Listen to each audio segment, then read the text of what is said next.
Superstar से आप बात कीजिए, अक्षय जी से, उससे उनसे ज़्यादा कोई फिट टाइम टू टाइम। और यहाँ आने से पहले भी जो घबराहट होती है अक्षय सर से मिलने से पहले कि oh my God he is the best.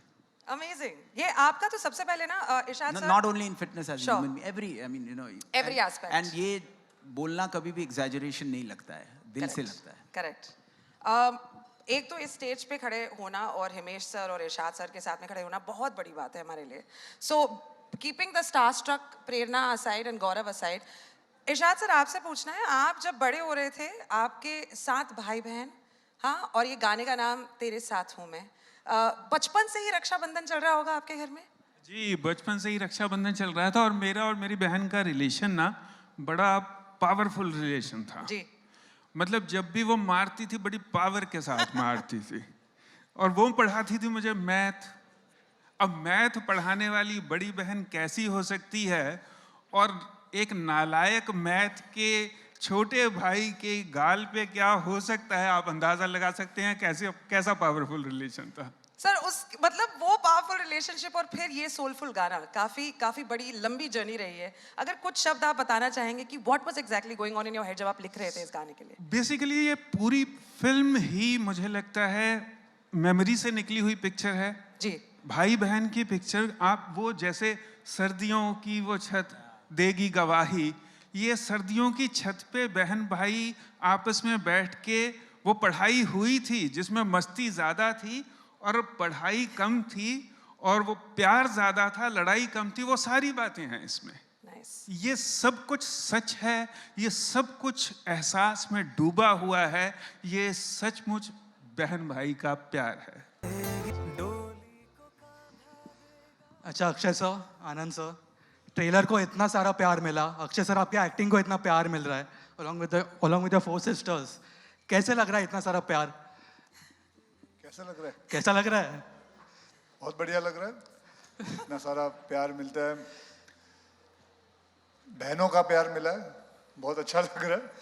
मेरी चारों बहनें यहाँ बैठी हुई हैं और मतलब ये कह सकता हूँ कि फिल्म तो चलो जब रिलीज होगी, जो फिल्म के साथ लोगों को अच्छी लगेगी, कितनी चलेगी कितनी नहीं चलेगी ये तो भगवान ही जानता है, लेकिन इस फिल्म को बनाते वक्त बहुत मज़ा आया, बहुत आनंद मिला और इन लोगों के साथ काम करके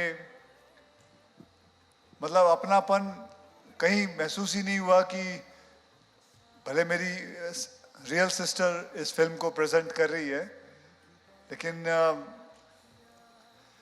in short I would say I have just enjoyed myself working on this. This is one of my most best film I've done it in my life. So I am very thankful to these lovely ladies sitting here and Mr. Anand Rai, my director of my film, who has actually broken his own record. इन्होंने कभी जिंदगी में 2 साल में सिर्फ एक ही film direct की, मैंने इनको 1-1.5 साल में 2 फिल्में डायरेक्ट करवा दी हैं और इस बेचारे से बहुत काम करवाया है। अगर आप ध्यान से देखोगे तो ये सूख गए हैं थोड़े से so बस that's it. सोलो हाँ सोलो नहीं, मेरे लिए तो फ्रॉम द डे वन जब फिल्म बनाने की बात चलती है और एक कहानी पे हम काम शुरू करते हैं तो उसी दिन मुझे ये पता होता है कि वी आर गोइंग, बिकॉज मेरे लिए म्यूज़िक कंपोजर सिर्फ एक गाना नहीं होता, जैसा कि अभी प्रेरणा ने भी बोला कि वो सोल होता है आपकी फिल्म का। तो सोल 3-4 सोल तो नहीं होते एक बॉडी के अंदर, एक ही सोल होता है। तो मुझे लगता है ये बहुत ज़रूरी है कि आप जब अपनी कहानी चुन रहे हैं तो उसके साथ वो सोल भी आप करेक्ट चुनें और उसके अंदर कोई चीटिंग ना करें, क्योंकि कहानी सुनाने के लिए एक अच्छा कंपोज़र और एक अच्छा लिरिसिस्ट उतना ही ज़रूरी होता है जितना एक अच्छा राइटर और एक अच्छा एक्टर। हमने पता नहीं काफ़ी फिल्में कर ली हैं साथ में और मैं इनका बहुत शुक्रगुजार हूँ। इन्होंने हर म्यूज़िक मुझे बहुत ही बेहतरीन दिया है, चाहे वो फिर हेरा फेरी हो, एतराज़ हो, नमस्ते लंदन हो, हमको दीवाना कर गई हो,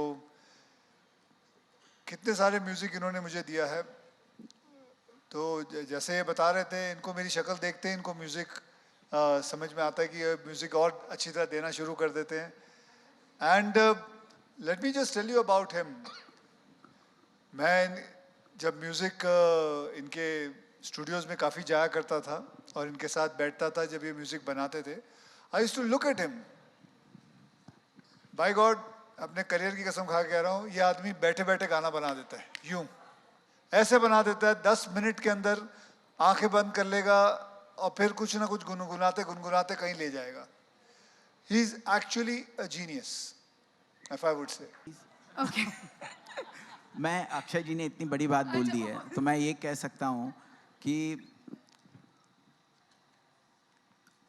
कोई भी गाना का जो कंपोज़र का मुझे लग रहा है कि जो फॉर्मूला मेरे डैड ने मुझे दिया है, क्योंकि उनकी ट्रेनिंग ओमकारनाथ ठाकुर जी से हुई थी, और एक तरीका है जो उन्होंने मुझे सिखाया है, और वो ये है कि right song for the right actor. If you can, एक आपको अगर कॉम्पोजिशन आती है तो right song for the right actor. और अक्षय जी के साथ वो सारी फॉर्मूला टूट जाती है because every song is right with him. तो वो बहुत कम एक्टर्स में होती है, और इसीलिए इतना ज़्यादा एक्सपेक्टेशंस के साथ जब भी म्यूज़िक आता है वो अपने एक्सपेक्टेशंस पे क्योंकि नमस्ते लंदन के बाद जब हमने खिलाड़ी की तो हमारे लिए वही था कि भाई खिलाड़ी का म्यूज़िक उतना बड़ा होना चाहिए, और वो उससे बड़ा हुआ. अब रक्षाबंधन पे अगेन वो एक टेस्ट है, बट अगेन उसमें आनंद जी और पूरी टीम ने ऐसी फिल्म बना दी है, और उसमें we gone with the film. But again जो ऑडियो का रिलीज़ के साथ साथ एक प्रेशर रहता है हमारे कॉम्बिनेशन को लेकर, वो वी आर जस्ट प्रेइंग कि it works because I am very happy with the music and I hope you all like it. That's it. मेरी सिस्टर अगर मस्ती करती थी तो डांट मुझे पड़ती थी, और अगर मैं मस्ती करूं तो डांट मुझे पड़ती थी. और मैं जब कहता था ये मस्ती उसने की है, मेरी छोटी बहन है, तो मेरे माँ बाप कहते थे वो छोटी है. अच्छा ठीक है, जो फिर डांट मुझे पड़नी चाहिए क्योंकि वो छोटी है. फिर मेरे मामा जी भी हैं, वो मेरे से बड़े हैं ऑब्वियसली, वो मेरे मामा जी हैं. वो नहीं, वो भी मस्ती करते थे तो भी डांट मुझे पड़ती थी क्योंकि वो मेरे माँ बाप कहते थे बेटा तू छोटा है. तो मेरी आज तक समझ में नहीं आया कि मुझे क्यों डांट पड़ती थी. चाहे मैं बड़ा हूँ तो माँ पड़ती थी, छोटा हूँ तो पड़ती है. मुझे लगता है ये सबके घरों में ऐसा होता होगा, लड़कों के साथ ये हमेशा होता है. वैसे भी लड़कियों को तो डांट पड़नी भी नहीं चाहिए, हमें ही पढ़नी चाहिए क्योंकि हम ही कांड करते हैं, सब गलत काम करते हैं. तो आई थिंक ऐसे बहुत सारे किस्से हैं मेरी सिस्टर के साथ, और मस्ती वाले हैं, प्यार वाले हैं, मोहब्बत वाले हैं. तो that's it ma'am. Film industry में 2 रिश्ते होते हैं सर. एक तो पर्सनल रिश्ते होते ही हैं, लेकिन इंडस्ट्री में भी आपका एक प्रोफेशनल रिश्ता होता है. जैसे करण जौहर साहब अपने वरुण धवन और आलिया भट्ट को अपने बच्चे मानते हैं, तो क्या आपको कोई अभिनेत्री ऐसी हैं फिल्म इंडस्ट्री की जो भाई मानती हैं, या आप कोई अभिनेत्री को बहन मानते हैं? नहीं जी, अभी तक नहीं हुआ. नहीं, ऐसा कुछ ही नहीं हुआ. वैसे करण जौहर क्या मानते हैं? बच्चे? हम बच्चे मानते हैं, अपना बेटा बेटी. क्योंकि मैं उनके साथ 4 फिल्में कर चुका हूँ, तो फिर मेरे हिसाब से तो वो मेरे मामा जी हुए. वो भी मेरे भी काफ़ी अच्छे रिश्ते हैं, ऐसी बात नहीं है.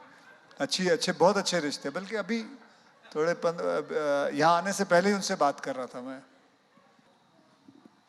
बहुत सारे एक्चुअली, यू आर राइट. मेरी सिस्टर की भी शादी इधर सांता क्रूज सेंटोर पे हुई थी. सो काफ़ी कुछ वैसा ही था माहौल. एंड ये जिस हिसाब से इन्होंने की है चांदनी चौक में जो शादी हुई है, very north Indian kind of marriage it has been shown. So yes, इसमें काफ़ी यादें जुड़ी हुई थी मेरी. Thank you.